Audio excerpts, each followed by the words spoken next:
बिस्मिल्लाहिर्रहमानिर्रहीम। अस्सलाम वालेकुम बच्चों, मैं हूं आपकी क्लास टीचर मिस फिरदौस। आज हम बाग़े उर्दू में हम नज़म सुर के साथ पढ़ेंगे।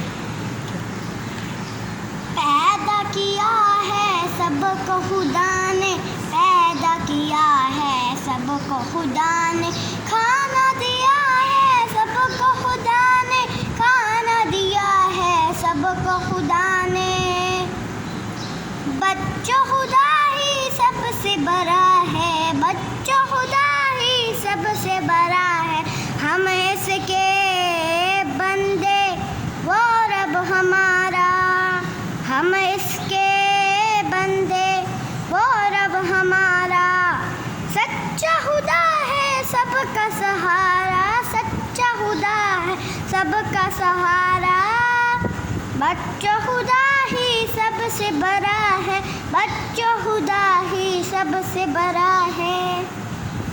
ये नज़म लिखी है सैयद नज़र ज़ैदी।